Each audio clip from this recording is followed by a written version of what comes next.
السلام علیکم ورحمۃ اللہ وبرکاتہ۔ بسم اللہ الرحمن الرحیم۔ الحمد للہ رب العالمین والعاقبۃ للمتقین والصلاة والسلام علی سید الانبیاء والمرسلین وعلی آلہ وصحبہ اجمعین، اما بعد، فقد قال اللہ تبارک وتعالی فی القرآن الکریم: اعوذ باللہ من الشیطان الرجیم، بسم اللہ الرحمن الرحیم۔ تلک الرسل فضلنا بعضهم علی بعض، منہم من کلم اللہ ورفع بعضهم درجات۔ صدق اللہ العلی العظیم وبلغنا رسولہ النبی الکریم ونحن علی ذلک لمن الشاہدین۔ اللهم صل على سيدنا وشفيعنا ونبينا وحبيبنا مولانا مولانا محمد صلی اللہ علیہ وسلم۔ صلو علیہ الصلاۃ والسلام علیک یا رسول اللہ صلی اللہ تعالی علیہ وسلم۔ اسٹیج پر رونق افروز معزز علماء کرام، حفاظ اعظام، مبلغین کرام و جمیع حاضرین، بزرگوں، نوجوانوں، عزیز بچوں، پردہ نشین مائیں اور بہنیں، اللہ تبارک و تعالیٰ کا بے انتہا شکر احسان ہے کہ اللہ تبارک و تعالیٰ نے محض اپنے فضل و کرم سے اور حضور نبی اکرم صلی اللہ تعالیٰ علیہ وسلم کے صدقے ہم تمام کو آج کے اس عظیم الشان جشن آمد رسول کانفرنس میں حاضر ہونے کی توفیق عطا فرمائی۔ اللہ تبارک و تعالیٰ سے دعا ہے کہ مولا تبارک و تعالیٰ ہم سبوں کی اس حاضری کو قبول فرما، اور ہم تمام جو یہاں اکٹھا ہوئے ہیں سب کے اکٹھا ہونے کو قبول فرما، اور ہم تمام کو تیرے حبیب صلی اللہ تعالیٰ علیہ وسلم کی ولادت پاک کا صدقہ عطا فرما، آمین ثم آمین۔ میں سب سے پہلے مبارکبادی دوں گا بیڑگی کے جملہ نوجوانان اور اس علاقے کے خصوصاً بزرگان ملت اور نور الاسلام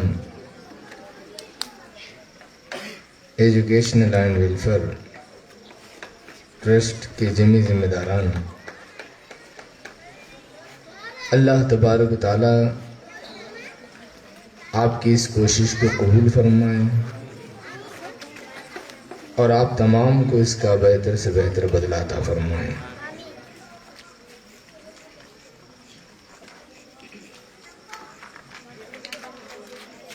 اس جشن کو دیکھ کر بڑی خوشی ہو رہی ہے،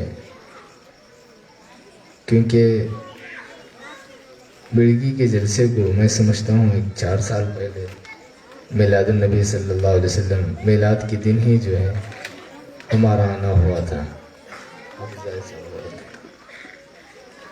اس کے بعد سے جو ہے پھر اجتماعات وغیرہ میں بھی آنا ہوا۔ الحمدللہ آج کے اس جلسے میں ہم تمام حاضر ہوئے ہیں۔ سب کو میں مبارکبادی پیش کرتا ہوں۔ آپ تمام خوش نصیب ہیں کہ آپ تمام نے اس جلسے کا اہتمام کیا، اس جلسے کا انعقاد کیا۔ جلسے کا اہتمام اور جلسے کا انعقاد نہ ہم کر سکتے ہیں نہ آپ کر سکتے ہیں، نہ ہم یہاں آ سکتے ہیں اور نہ آپ اکٹھا ہو سکتے ہیں. جلسے کا انعقاد نہ ہم کر سکتے ہیں نہ آپ کر سکتے ہیں، بلکہ یہ توفیق الہی ہے، اللہ کی توفیق ہے. جسے رب چاہتا ہے یہ توفیق عطا کرتا ہے. اس توفیق کے لیے اللہ تبارک و تعالیٰ کی مہربانی ہوا کرتی ہے، کیونکہ کئی لوگ اس چیز کا شوق تو ضرور رکھتے ہیں لیکن اللہ تبارک و تعالیٰ انہیں توفیق عطا نہیں کرتا. بعض لوگوں کے دلوں میں خواہش ہوتی ہے کہ وہ کچھ نہ کچھ حضور صلی اللہ علیہ وسلم کی بارگاہ میں نذران عقیدت پیش کریں جشن کی صورت میں، لیکن ہو نہیں پاتا. یہ محض اللہ تبارک و تعالیٰ کی مہربانی ہے کہ جس بندے پر اس کی مہربانی ہوتی ہے اس بندے کو ایسے کاموں کی توفیق نصیب ہوتی ہے.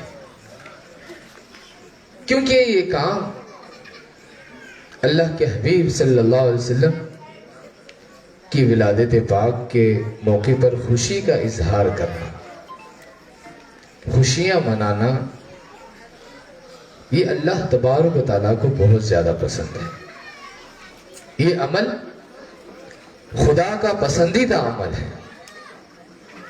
خوشیاں مناؤ، جس طرح تمہارا انداز ہو تمہارے انداز سے خوشیاں مناؤ. اللہ کے حبیب صلی اللہ علیہ وسلم کی ولادت پاک کے موقع پر خوشیوں کا اظہار کرنا، یہ اللہ تبارک و تعالیٰ کی بڑی مہربانی ہے کہ اللہ تبارک و تعالیٰ نے اس بات کی توفیق عطا فرمائی. اللہ تبارک و تعالیٰ سے دعا ہے کہ اللہ پاک اسی طرح ہمیں ہر سال آقا کریم صلی اللہ علیہ وسلم کی ولادت پاک کے موقع پر جشن منانے، خوشیاں منانے کی توفیق عطا فرمائے. رب تبارک و تعالیٰ قرآن پاک میں ارشاد فرماتا ہے، تلک الرسل فضلنا بعضهم على بعض. یہ تمام رسول کہ ہم نے ان میں سے بعض کو بعض پر فضیلت عطا فرمائی. منہم من کلم اللہ، کہ رسولوں میں سے بعض رسول ایسے ہوئے کہ اللہ تبارک و تعالیٰ نے ان سے بات چیت فرمائی. ورفع بعضهم درجات، اور بعض رسول ایسے ہوئے کہ اللہ تبارک و تعالیٰ نے ان کے درجوں کو بلند فرمایا. اللہ تبارک و تعالیٰ کے اس فرمان میں رب تبارک و تعالیٰ ارشاد فرماتا ہے رسولوں کے تعلق سے کہ رسول وہ ایسے رسول کہ اللہ تبارک و تعالیٰ نے ان میں سے بعض کو بعض پر فضیلت عطا فرمائی.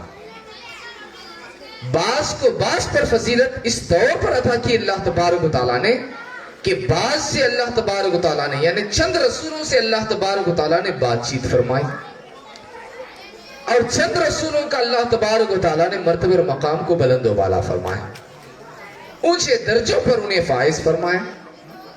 حضرت آدم علیہ السلام کو اللہ تبارک و تعالیٰ نے صفی اللہ بنایا.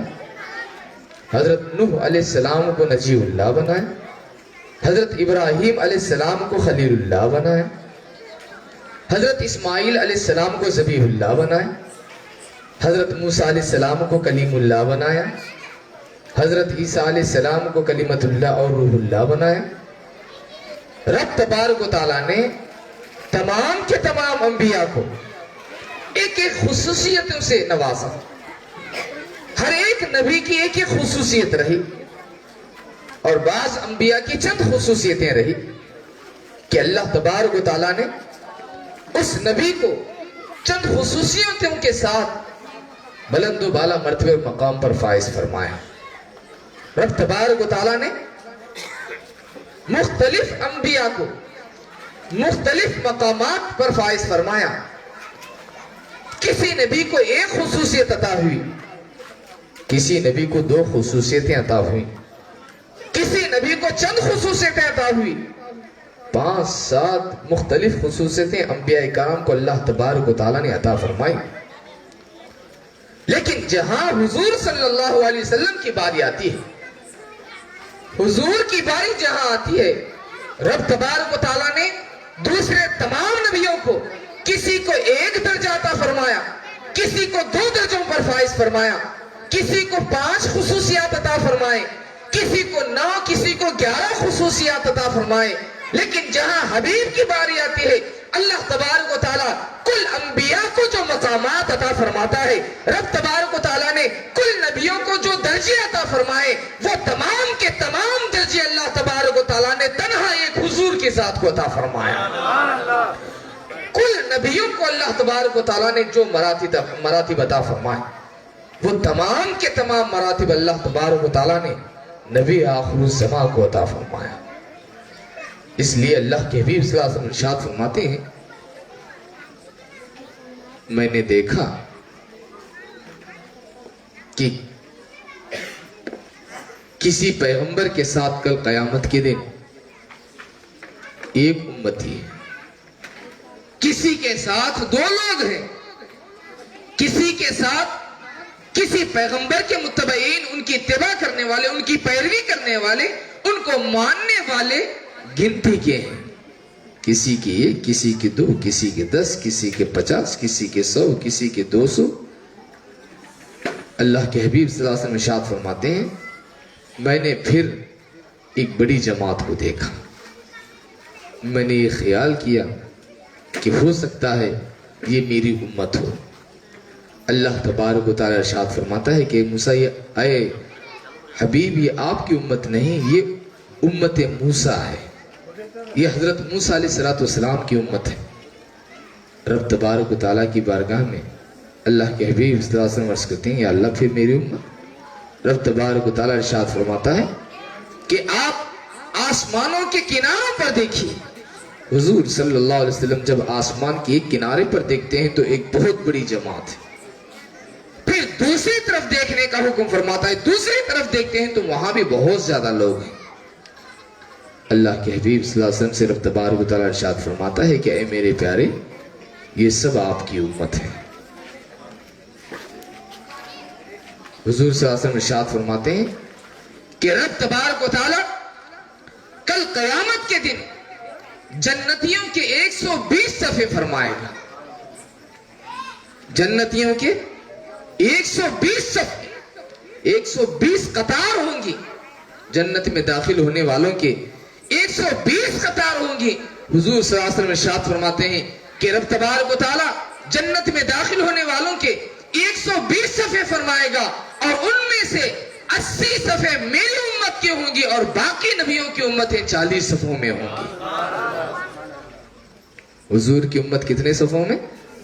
80 صفحے ہوں گی اللہ کے حبیب صلی اللہ علیہ وسلم کی امت کی، اور 40 صفحے جو ہیں باقی انبیاء، جتنے انبیاء، پہلے انبیاء سابقین جتنے نبی آئے، ان تمام کی امت 40 صفحوں میں سمٹ کر رہ جائے گی، اور حضور کی امت 80 صفحوں میں پھیلی ہوئی ہوگی۔ حضور صلی اللہ علیہ وسلم ارشاد فرماتے ہیں کہ اللہ تبارک و تعالیٰ نے میری امت کو دوسرے امت کے مقابلے میں اس طرح بنایا ہے جس طرح ایک سفید بیل کے جسم پر چند کالے بال، ایک سفید بیل کے جسم پر چند کالے بال، یا ایک کالے بیل کے جسم پر چند سفید بال، تھوڑے سفید بال، یعنی اللہ تبارک و تعالیٰ نے حضور کی امت کو اس کثرت کے ساتھ رکھا۔ اتنی زیادہ اللہ کے حبیب صلی اللہ علیہ وسلم نے اپنی امت کے تعلق سے فرمایا کہ جو ہے اللہ تبارک و تعالیٰ میری امت کو اتنے زیادہ رکھے گا۔ دوستو اور بزرگوں، کل انبیاء کی جو امتیں ہیں ان کی 40 صفحے رہیں گی، اور حضور کی امت کی 80 صفحے ہوں گی، اور امت رسول جو جنتی ہوگی ان کا حال کیا ہوگا؟ اللہ تبارک و تعالیٰ نے فرمایا کہ آپ اس بات کو ذہن میں رکھیں۔ آیت کریمہ کو رب تبارک و تعالیٰ ارشاد فرماتا ہے، تِلْكَ الرُّسُلُ فَضَّلْنَا بَعْضَهُمْ عَلَى بَعْضٍ، کہ رسول وہ ہیں کہ ہم نے ان میں سے بعض کو بعض پر فضیلت عطا فرمائی، ان میں سے بعض کے ساتھ ہم نے گفتگو کی، کلام کیا، بات چیت کی، اور بعض کے درجوں کو ہم نے بلند و بالا کر دیا۔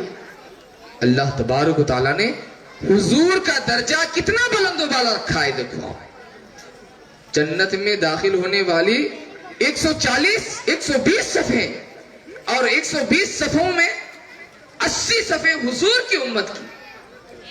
اور حضور صلی اللہ علیہ وسلم کا مرتبہ اور مقام، حضور کی شان، حضور کی عظمت کتنی بلند و بالا ہے کہ دنیا میں ہر جگہ حضور کا چرچا ہو رہا ہے. ہر جگہ حضور کی تعریف ہو رہی ہے. کوئی ایک لمحہ ایسا نہیں ہے جس میں حضور کی تعریف نہ ہوتی ہو. کیونکہ اللہ تبارک و تعالیٰ نے اذان میں حضور کا نام رکھا، نماز میں حضور کا نام رکھا، التحیات میں حضور کا نام رکھا، درود ابراہیم میں حضور کا نام ہے، خطبے میں حضور کا نام ہے، کلمے میں حضور کا نام ہے، درود میں حضور کا نام ہے. یعنی دنیا میں کوئی ایک لمحہ ایسا نہیں ہے جس میں حضور کی تعریف نہ ہوتی ہو. کوئی ایک لمحہ ایسا نہیں جس میں حضور کی تعریف نہ ہوتی ہو.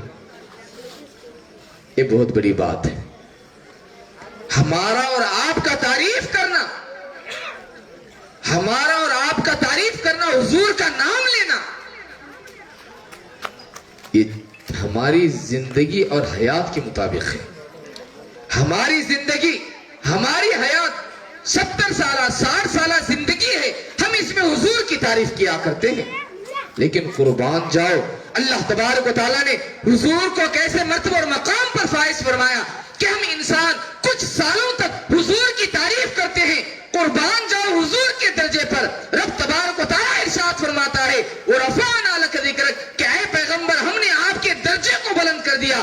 وہ کس طرح بلند فرمایا؟ رب تبارک و تعالیٰ ارشاد فرماتا ہے ان اللہ وملائکتہ یصلون علی النبی، یعنی بے شک اللہ تبارک و تعالیٰ اور اس کے فرشتے نبی پر درود بھیجتے رہتے ہیں.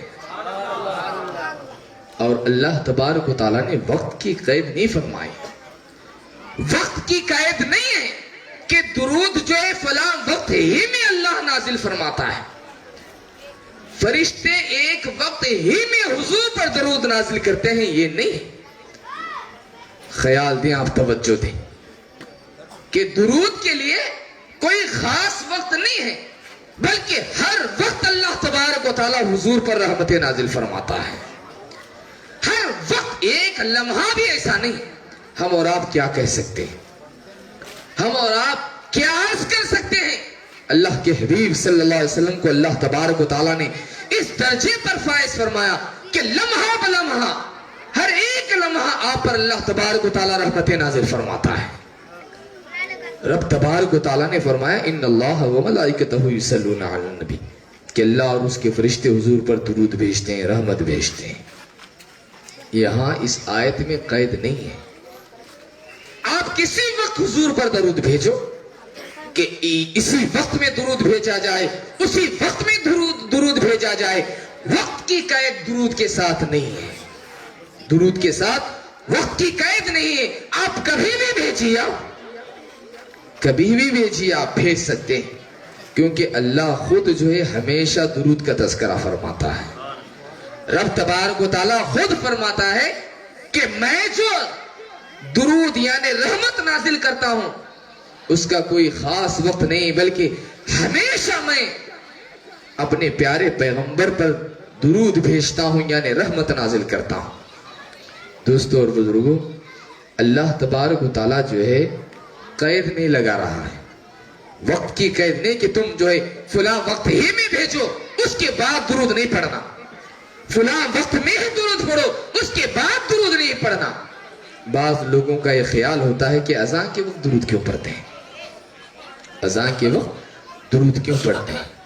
اللہ کے لیے ایسا خیال ہرگز درست نہیں. یہ خیال بالکل درست نہیں ہے. کیونکہ حضور صلی اللہ علیہ وسلم پر آپ کبھی بھی درود پڑھیں، آپ کا درود قبول ہے. کبھی بھی آپ درود پڑھیں. ارے اس سے بڑھ کر اور کیا فضیلت چاہیے. اللہ کے حبیب صلی اللہ علیہ وسلم ارشاد فرماتے ہیں کہ اے میری امت تم درود پڑھو اس واسطے کہ جب تم درود پڑھتے ہو تو تمہاری آواز تک پہنچتی ہے، میرے کانوں تک تمہاری آواز پہنچتی ہے۔ درود جب بندہ درود پڑھتا ہے تو بندے کا درود پڑھنا حضور اس کی آواز کو سنتے ہیں، حضور صلی اللہ علیہ وسلم اس کی آواز کو سنتے ہیں۔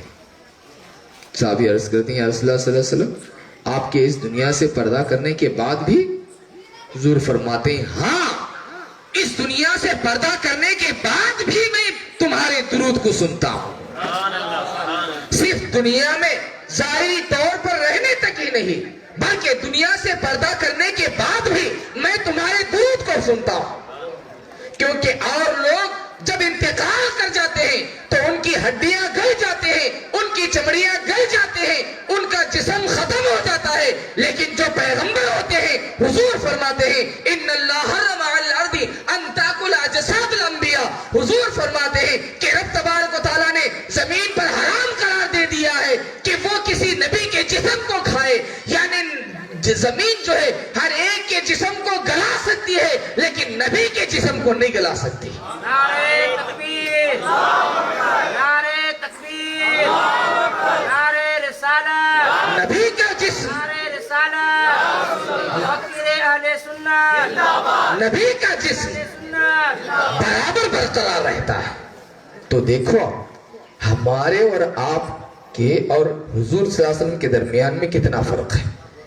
عام لوگ جب انتقال کر جاتے ہیں، جب عام لوگ مر جاتے ہیں تو ان کا جسم ختم ہو جاتا ہے، ان کے جسم سڑنا شروع کر دیتے ہیں، ان کا جسم سڑنا شروع کر دیتا ہے، بدبو نکلتی ہے، پھٹ جاتا ہے جسم۔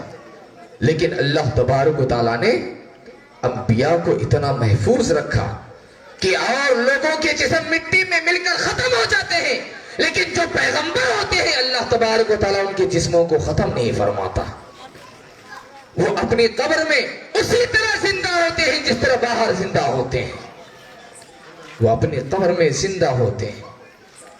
مسلم شریف کی حدیث پاک ہے، اللہ کے حبیب صلی اللہ تعالیٰ علیہ وسلم شب معراج میں جب حضور صلی اللہ علیہ وسلم، امام مسلم نے اس کو روایت کیا ہے، مسلم شریف کی حدیث پاک ہے، حدیث کی صحیح کتاب بخاری و مسلم میں اللہ کے حبیب صلی اللہ علیہ وسلم ارشاد فرماتے ہیں کہ شب معراج جب میرا گزر کثیر احمد کے پاس سے ہوا، لال سرخ ٹیلوں کے پاس سے ہوا، لال زمین کے پاس سے ہوا، کب؟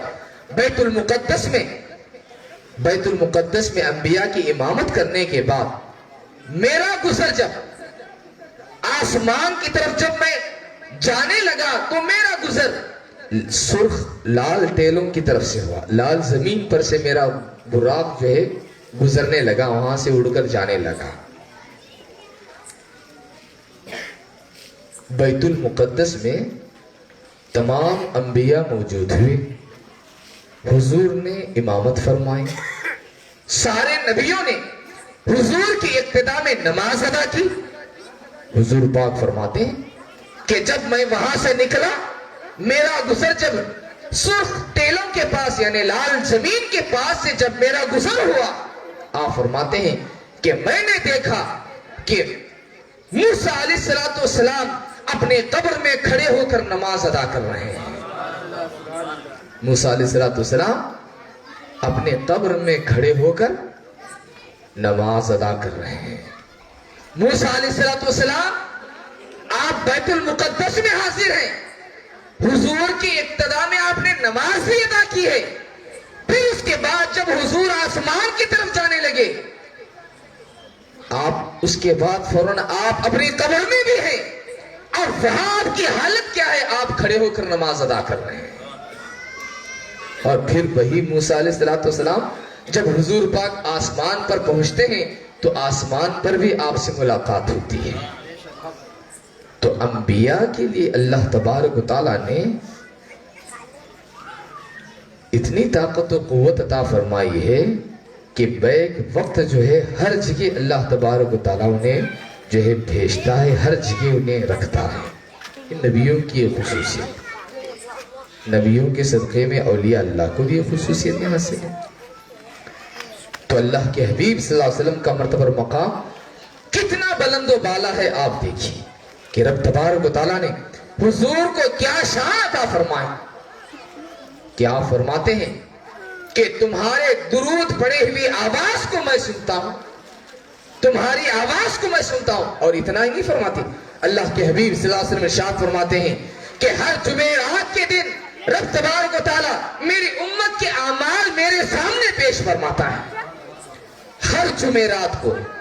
اس لیے پہلے جو ہے جمعرات کے دن جو ہے ہر گھر میں فاتحہ ہوا کرتے تھے. آج دور بدل گئے, اب جو ہے لوگ اپنے آپ کو ہی عقل مند سمجھنے لگے.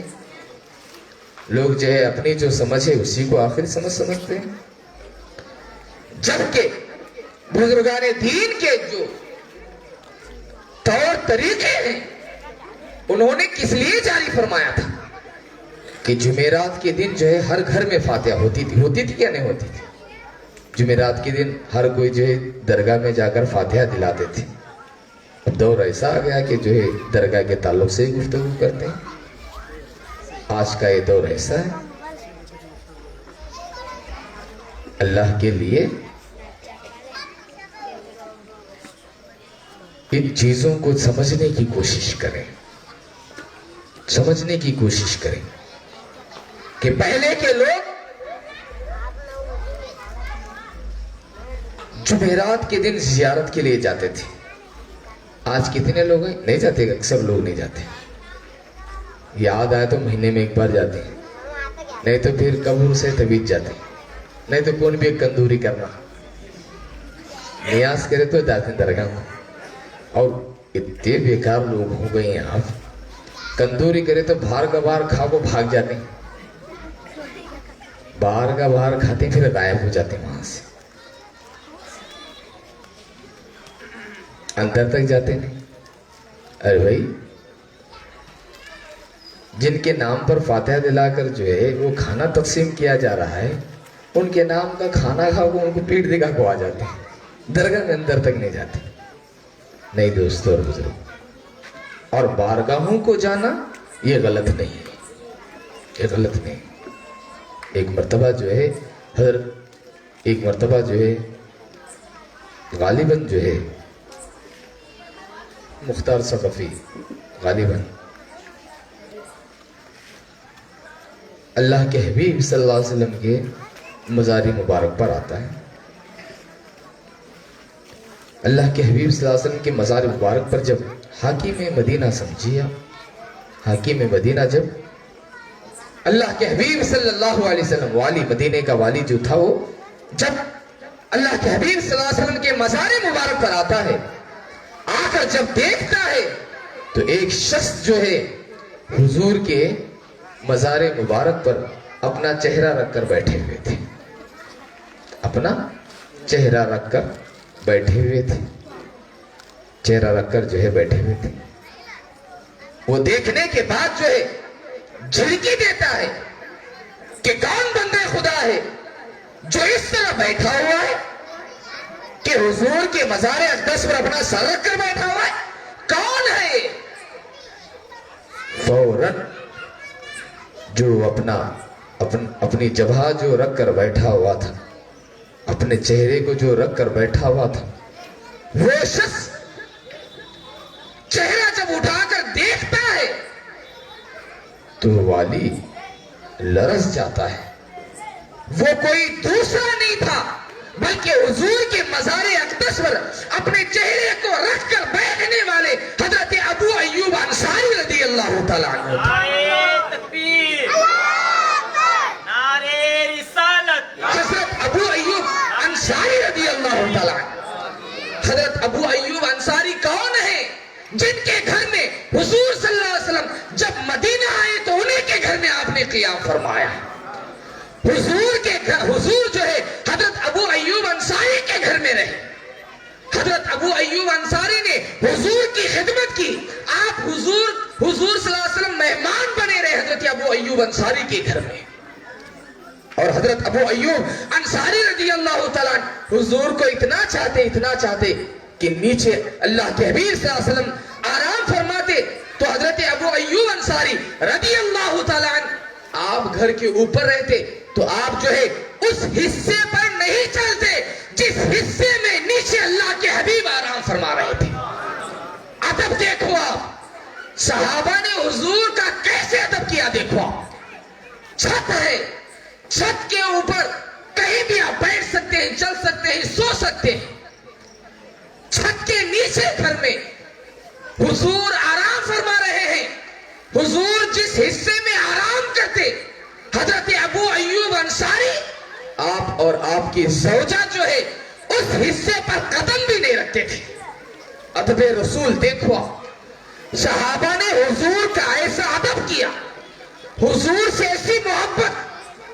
یہ حکم الہی نہیں تھا حضرت ابو ایوب انصاری کو کہ میرا حبیب جس جگہ رہے تم جو ہے چھت پر اس جگہ نہ چلا کرو. یہ حکم اللہ نہیں تھا, اللہ کا حکم نہیں تھا, لیکن صحابی نے اس کو کیا. صحابی نے یہ بھی نہیں کہا کہ اللہ کا حکم نہیں ہے چلو ایسا نہیں کریں گے, نہیں, بلکہ جو چیز ادب و احترام کی ہے صحابہ نے اس کو برابر انجام دیا. جس حصے میں آرام کرتے اس حصے پر نہیں سوتے. آپ سمجھ رہے ہیں, آپ چھت کے نیچے, اللہ کے حبیب نیچے کے گھر میں جس حصے میں رہتے اس حصے میں چھت پر نہیں چڑھتے تھے. آپ اس حصے میں جو نہیں چلتے تھے نہ سوتے تھے ادھر.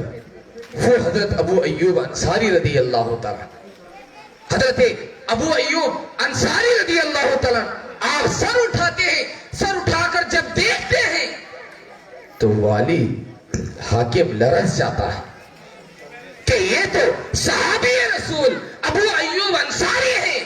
اور حضرت ابو ایوب انصاری رضی اللہ تعالیٰ آپ کیا خوب فرماتے ہیں, دیکھو آپ کیا خوب فرماتے ہیں. حاکم سے آپ فرماتے ہیں جیتو رسول اللہ صلی اللہ علیہ وسلم ولم آتی بحجر. اللہ کے حبیب صلی اللہ علیہ وسلم کے صحابی اس وقت کہتے ہیں, کون, کس نے کہا؟ صحابی نے یہ بات کہی ہے, عام مسلمان نے بات نہیں کہی ہے. صحابی یہ کہتے ہیں کہ اے حاکم مدینہ سن لے, میں اللہ کے رسول کے پاس آیا ہوں, میں پتھر کے پاس نہیں آیا ہوں. سبحان اللہ, سبحان اللہ. نعرہ تکبیر, نعرہ تکبیر, نعرہ رسالت. عظمت مصطفیٰ کانفرنس کہ میں جیتو رسول اللہ صلی اللہ علیہ وسلم, کہ میں اللہ کے رسول کے پاس آیا ہوں, میں کسی پتھر کے پاس نہیں آیا ہوں. اللہ اکبر. صحابی یہ کہے کہ میں پتھر کے پاس نہیں آیا ہوں, میں اللہ کے رسول کے پاس آیا ہوں, جبکہ آپ جو ہے مزار پر حاضر تھے. صحابی کا یہ عقیدہ ہے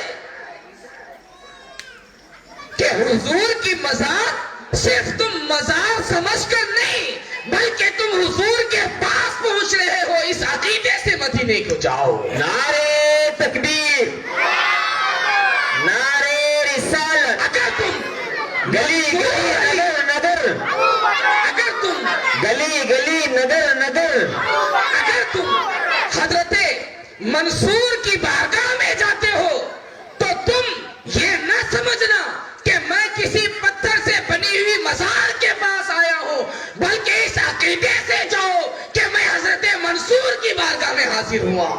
اگر تم حسن ڈونگری کی بارگاہ میں جاتے ہو, یہ خیال سے نہ جاؤ کہ میں پتھر سے بنی ہوئی چیز کے پاس جا رہا ہوں, بلکہ اس خیال اور عقیدے کے ساتھ جاؤ کہ میں جو ہے حضرت حسن ڈونگری کی بارگاہ میں جا رہا ہوں, ان سے ملاقات کے لیے جا رہا ہوں.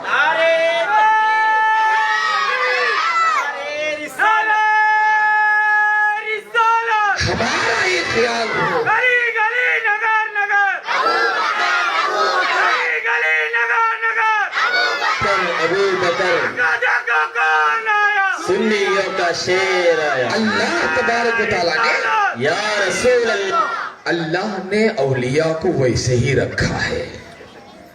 رب تبارک و تعالیٰ نے انہیں زندہ رکھا ہے. ہماری آنکھ میں اتنی طاقت نہیں ہے کہ ہم انہیں سمجھ سکیں, ہماری آنکھ میں اتنی طاقت نہیں ہے کہ ہم انہیں سمجھ سکیں, نہ ہماری عقل وہاں تک ہے ہم انہیں سمجھ سکیں. ہم حضور کو کیا سمجھ سکتے ہیں, ہم اولیاء کو کیا سمجھ سکتے